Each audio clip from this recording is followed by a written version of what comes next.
with Walter Cronkite and Peter Kalischer in Paris, Nelson Benton in Farmington, West Virginia, Bob Gregory in Farmington, Dan Rather in New York, Richard Threlkeld in Phang Loc, South Vietnam, Larry Meisel in New Orleans, and Mariah McLaughlin in Redwood National Park, California. Good evening. There are mixed and only initial indicators tonight of how Charles de Gaulle is doing in his drive to save the franc. Over the weekend, he brushed off Allied pressure to devalue and outlined new budget cuts and tax measures. Today, the United States government extended additional standby credit to France. At the same time, the French government slapped strict controls on Francs leaving the country, and they sent troops and police to border crossings to enforce those new restrictions. The foreign exchange markets reopened for the first time since the crisis built up last week, and the franc seemed to maintain its strength in most of the key markets. But a number of brokers still were restricting the trading in francs. The question is whether speculative pressure now will ease off. Peter Kalischer reports from Paris. The test of President de Gaulle's austerity program, what the French newspapers are calling the battle plan to save the franc, will probably be decided right here in the heart of Paris's financial district at the Bourse. The Bourse is the stock exchange. The Bourse, the gold, and the foreign money exchanges are open today for the first time since panic selling of the franc forced the government to shut them down last Wednesday. With exchange controls already imposed, the price of the franc is holding its own. Gold is up, but not running a fever. And in general, the prices seem at least postponed. One French gold speculator has this to say. Well, when a country doesn't let its money go out or in, all the other countries are taking their own position. They're bankers. Well, if they don't believe in the franc, how do you want French people to believe in it? International money is offered by governments have already demonstrated a great confidence in the franc last week and over the weekend. Private money is another thing, and I don't believe that the imposition of exchange controls ever offers an attractive magnet for the attraction or the reattraction of private savings. I think one thing very important after the exchange of cable between President Johnson and General de Gaulle last night, we think that we are going to have some kind of a honeymoon between France and the United States for the first time in a long period. President de Gaulle has asked the French people to rally to the defense of the franc as he once asked them to rally against the German occupation. But historically, Frenchmen would prefer to sacrifice their lives for their country than their savings for the government. Peter Kalischer, CBS News, Paris. Britain's Labour government tonight beat back a strong conservative challenge in Parliament and won approval to go ahead with a tough new austerity program. The measures, including new taxes and other restrictions, were proposed last week in hopes of protecting the pound.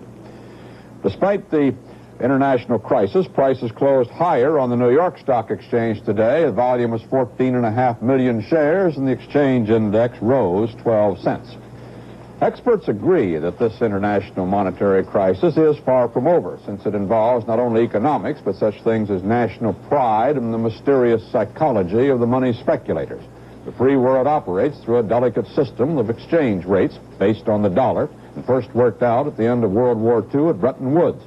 Many kinds of changes can occur, but the biggest threat comes when speculators, banks, corporations, and others think one or more of the exchange rates is likely to change. Well, the present crisis focused on the French franc and the West German mark.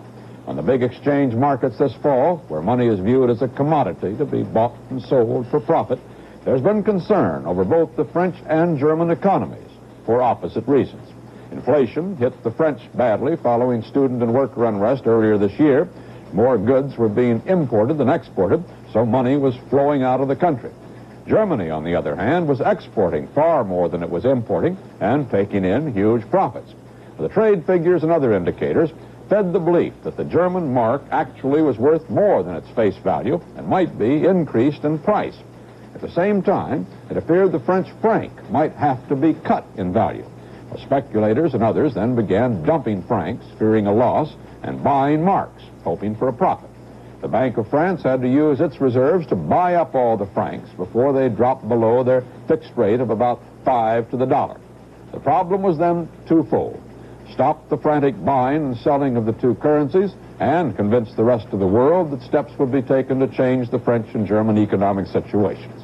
Germany said it would not revalue the mark, but it did impose many restrictions on exports and currency dealings. France said it would not devalue, partly, most experts believe, because de Gaulle thought it would be a humiliating step. Instead, a major austerity program has been ordered. Whether speculators believe either the Germans or the French remains to be seen. It will take several days before there are any clear signs on the foreign exchange markets.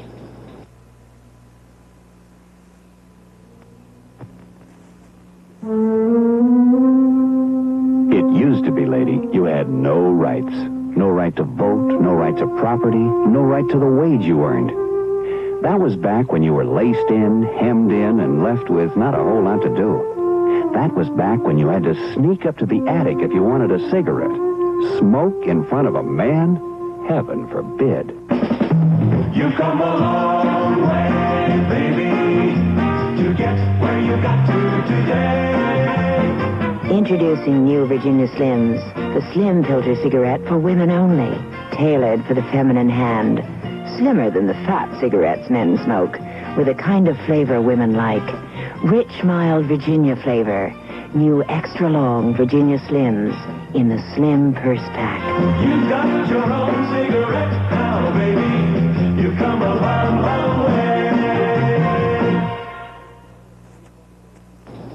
It was a day of new frustrations and setbacks in the search for the 78 miners trapped since last week. Besides continuing dangers to would-be rescuers, the sheer size of that West Virginia mine slows down the search operations. The tunnels are 700 to 800 feet underground, and the entire complex is 8 miles long and 6 miles wide, with 5 entrances and numerous air shafts. The search is concentrated as close as possible to the Llewellyn Portal, where the first explosion occurred. But so far, holes drilled across a 6-square-mile area and limited exploration into the mine have turned up no evidence of the men. Nelson Benton reports. The last of the rescue teams that went into number 9 mine in search of the 78 missing men came from the mine early last night from that entrance down there. Since that time, there's been another explosion in the mine. Smoke continues to come from one of the other entrances, and underground expeditions in search of the missing men have been halted until further notice. Spokesman James McCartney explained.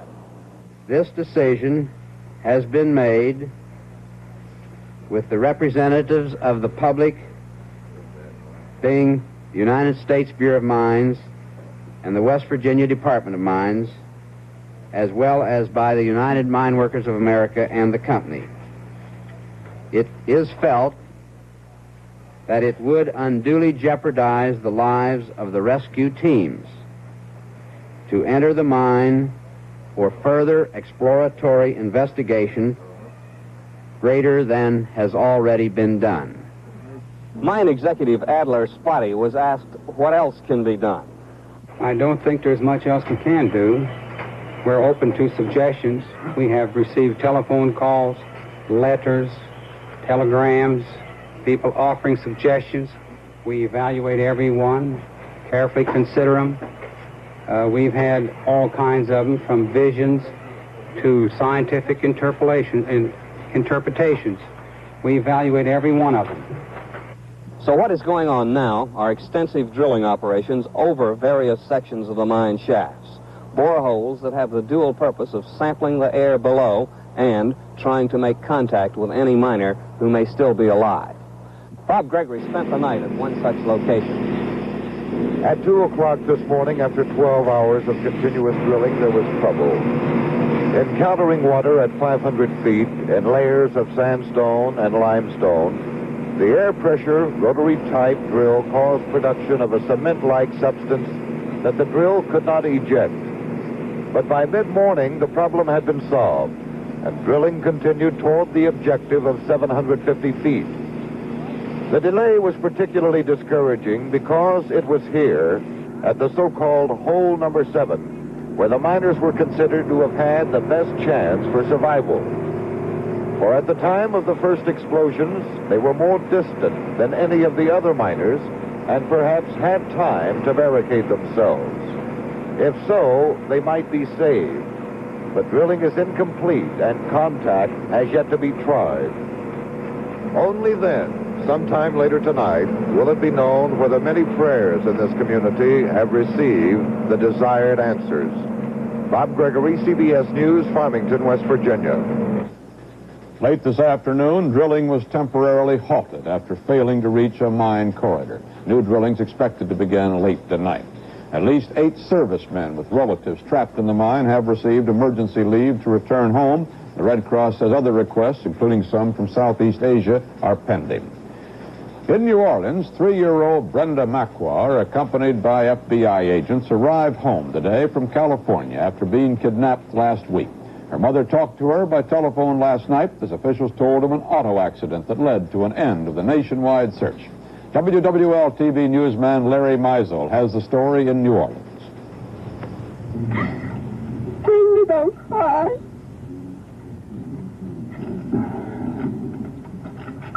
Brenda. Brenda. Brenda. Brenda, they're going to bring you home real soon. 3-year-old Brenda Macquar didn't have much to say to her mother on the phone in the middle of the night, and she said even less to reporters when she came home to New Orleans this morning. But Friday, when it counted, they couldn't keep her quiet. It was then, after an auto accident, that she kept telling nurses and police that the man she was with was not my daddy. Brenda and that man had been brought to a Needles, California hospital from an accident just across the Arizona line. Her insistence brought the FBI into the case, and within hours it brought her back to the city where she had been kidnapped from her stroller last Wednesday. Being held in California under $100,000 bond is 39-year-old Frank Willis Castile of Fresno. Only on her way through the lobby did Brenda finally talk. Then, in just a whisper, she said she'd like to have a stuffed rabbit in one of the display windows. For her captor, the accident brought 6 broken ribs and a date with the jailer. For Brenda, it brought only a bloody nose and, of course, a stuffed rabbit. This is Larry Meisel in New Orleans. Brenda's parents had complained that a wide-scale search for her was not begun until several hours after she was taken from her stroller last Wednesday, and the judgment of 4 police officers is being investigated.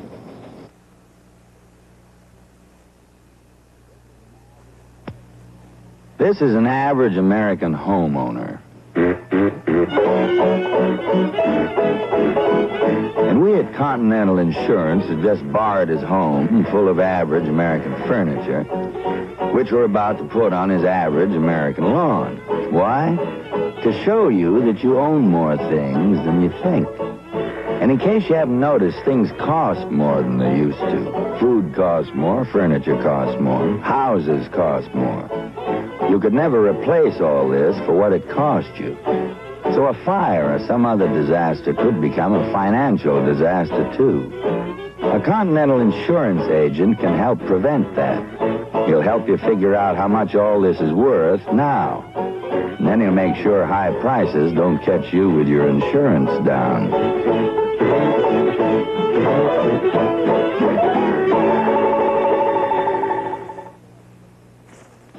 President-elect Nixon today named a longtime associate, Herbert Klein, to a newly created post in his administration, a sort of super news secretary for the entire executive branch of government. That story from Dan Rather. Herb Klein, an experienced California newspaperman, has helped in all the Nixon campaigns. His new job is officially titled Director of Communications for the executive branch. Many reporters interpret that to mean he will be in the new administration a kind of czar for press agentry. Klein will coordinate, as he puts it, all public information of the federal government except for the White House. It is a new kind of job, one which Klein claims is designed to produce not more, but less news management. Follows a statement he made during the campaign in which he said that he felt that the tone should emanate from the White House and should be one which would give further evidence of truth in government. I think under this kind of program, if we're able to carry it out, and I'm confident we will, truth will become the hallmark of the Nixon administration. Doesn't creation of a press czar increase chances for charges of lying, or as it is nicely called, a credibility gap? The credibility gap, which is much discussed now, we don't say originated only in this administration. We believe it's covered a great number of years, and it's partly because government has grown so rapidly and there hasn't been a new structure in which to work the other way. I'd say the way I combat the bugaboo is by the fact that our effort to be for more information, and the bugaboo arose when there was suspicion that there was an effort for less information. The 50-year-old Klein will not handle announcements coming directly from the White House, partly because he didn't want that job, and partly because Mr. Nixon wanted a younger man, 29-year-old Ron Ziegler, to be his White House spokesman. Dan Rather, CBS News, New York. After conferring with Nixon today, New York Senator Javits indicated that the new president would ask one of the two U.S. negotiators at the Paris talks to remain in his job. There's been speculation that the man Nixon wants to stay is Cyrus Vance. Texas Senator John Tower, who also met with Nixon today, said the president-elect wants to choose a cabinet which is geographically balanced and which contains some Democrats. There have been reports that Nixon might ask Vice President Humphrey to serve in the administration. Well, in a copyrighted interview today, the Miami News quotes Humphrey as saying he would not take a post. Instead, Humphrey said he intends to try to reconcile differences within the Democratic Party.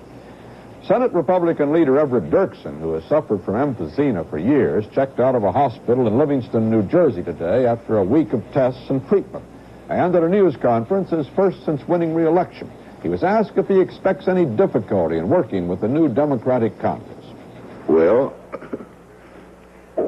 on the 3rd of January, I will have finished 18 years in the United States Senate and will start a 4th term. And incidentally, I don't get a chance to throw a bouquet at myself, but I think I'm the first senator in the 150-year history of the state of Illinois who was elected to a 4th term in that body. I've never had any difficulty because I've served in a Democratic Senate ever since I've been there. So, I should have no great trouble in getting along with my brethren of the opposite faith. Yeah, 2 years. You see, under Eisenhower, he had 2 years of a Republican Senate by a narrow margin. Dirksen also was asked about his decision not to have an eye operation many years ago, and he recalled how he told the surgeon about it. He said, well, do we get ready to remove your right eye? I said, no, sir. Well, he said, what'd you come here for? I said, ostensibly, they thought I came here for that purpose. But I said, doctor, since I got on that train in Washington this morning, I got another doctor. Well, he said, where could you get a doctor on the train? Oh, I said, there's one doctor you can find anytime, anywhere. And he's way, way upstairs. I said, I had to take my troubles to him. He said no. He looked at me and says, are you one of those guys? Yeah, doctor. I said, I'm rather tough, but I said, I'm one of those guys, too. And the big doctor says no.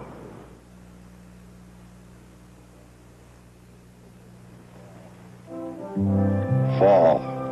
Vacations are over. Everybody seems to huddle a little closer, kind of getting out of the cold. The family gets together.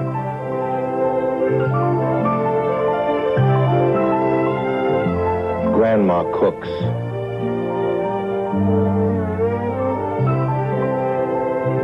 Everybody laughs. Great days. Oh, maybe a little spilled gravy, a couple of arguments. But mostly wonderful moments. And if you've got a Polaroid color pack camera, at the end of the day, you're left with even more than memories. It's under $50. That's quite a buy. CBS News diplomatic correspondent Marvin Kalb has learned that South Vietnam will send a delegation to the Paris peace talks within 2 weeks. The news reportedly was passed on to a meeting of the National Security Council in Washington today.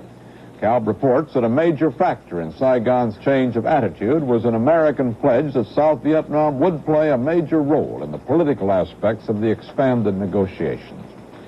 An American reconnaissance plane and a fighter escort jet were shot down over North Vietnam today after coming under attack from communist MiGs and surface-to-air missiles. The action reportedly took place not too far north of the demilitarized zone. But the U.S. command in Saigon said it would not give out any details until rescue operations have been completed. Radio Hanoi claimed tonight that the pilots of both planes were captured. In Laos, an American transport plane crashed shortly after takeoff from Savannakhet, killing 32 of the 34 persons aboard. Many of the passengers were American aid officers. In the ground war in South Vietnam, Allied troops reported killing 155 communists in 3 battles in the Mekong Delta and along the Cambodian border. American casualties were listed as 5 killed and 10 wounded. To the north, in communist territory below Da Nang, an Allied force of U.S. Marines and South Vietnamese troops has been making a major effort to track down the local Viet Cong leadership. And we have a report from CBS newsman Richard Threlkeld. They call this Indian country in South Vietnam, dominated by the Viet Cong for almost as long as anybody can remember. Now the government troops are moving in with just one mission, to move the Viet Cong out, lock, stock, and barrel. Several thousand U.S. Marines have thrown a cordon around the area, and inside, Vietnamese Army troops are drawing the noose tight. Any North Vietnamese regulars that were here obviously have fled by now. But that's not what the troops are looking for. Their real mission is to ferret out the Viet Cong leadership and to establish a real government presence here. Since even the Vietnamese military cannot always tell the innocent from the guilty, the tactic is to corral just about every villager who lives here and evacuate them all. Villagers caught without identification papers are helicoptered off immediately for interrogation.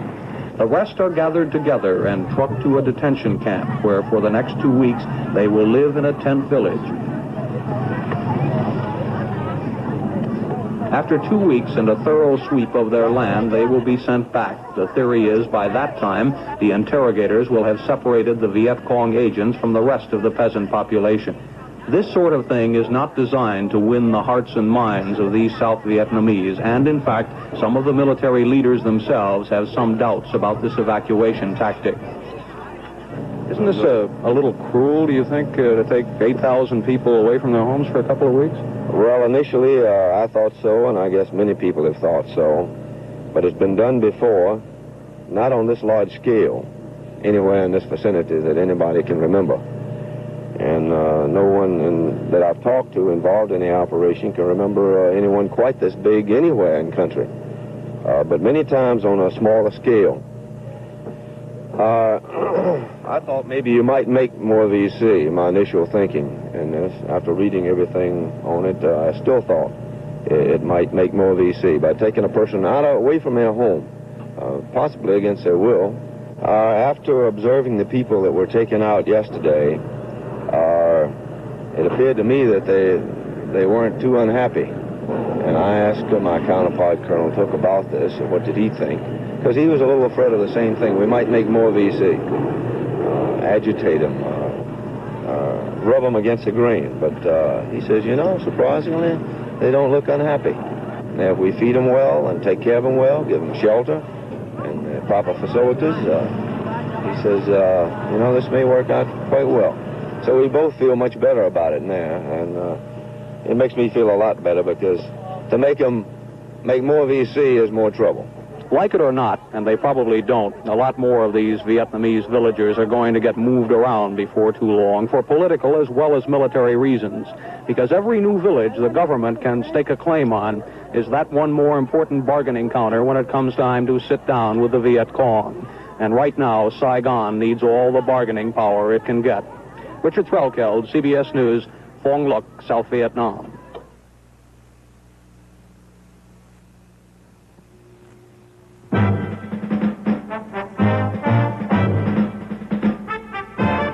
That's raw power, energy. That kind of energy starts here with Wheaties, breakfast of champions. You get protein, wheat germ, vitamins, and iron. It's a great tasting way to get the kind of energy you need to do your best. So, give them a try. Wheaties, breakfast of champions. You haven't touched that lunch you ordered. We're jammed today. Won't get your vitamins skipping lunch. Gotta keep practicing tryouts this afternoon. What's a mother to do? Serve them Total, the vitamin cereal, the only leading cereal with a whole day's vitamin supply. 1 bowl, 1 ounce, gives you 100% of every minimum daily adult vitamin requirement now set by the U.S. government. Get your vitamins, come what may, when a bowl of Total starts your day. Mrs. Lyndon Johnson today concluded her coast-to-coast farewell tour as First Lady with a ceremony dedicating the Redwood National Park in California. Mariah McLaughlin reports. The Humboldt State College Choir welcomed the First Lady as she walked to the dedication site for the ceremony which would formally set aside 58,000 acres of forest for the Redwood National Park. This is my first trip to the Redwoods, except in my imagination and in reading articles and looking at beautiful pictures for years and years. I've been wanting to come here all my life. And ever since October 2nd, when the President signed the act establishing the Redwoods Park, I've been trying to figure out a time on my travel agenda when I could. It is one of my husband's proudest achievements that in a time when many other pressing needs were crowding in, his administration and the Congress were able to designate $93 million for the Redwoods, acquire timber-trading lands, and assure that there would be a Redwoods National Park. Many of the redwood trees we see today are over 2,000 years old, but their race goes back far, far beyond human memory, 100 million years. They came before the great glaciers. They have survived volcanic eruptions and the upward thrust of mountain ranges. And here on the north coast of California, the ancient and awesome redwoods make their last stand. The redwoods are the oldest living things on Earth. They take hundreds of years to grow, and with cutting continuing in other parts of the forest, in about 25 years, these trees in this national preserve will be the last of the giant redwoods. Mariah McLaughlin, CBS News, Redwood National Park. And that's the way it is. Monday, November 25th, 1968. This is Walter Cronkite, CBS News. Good night.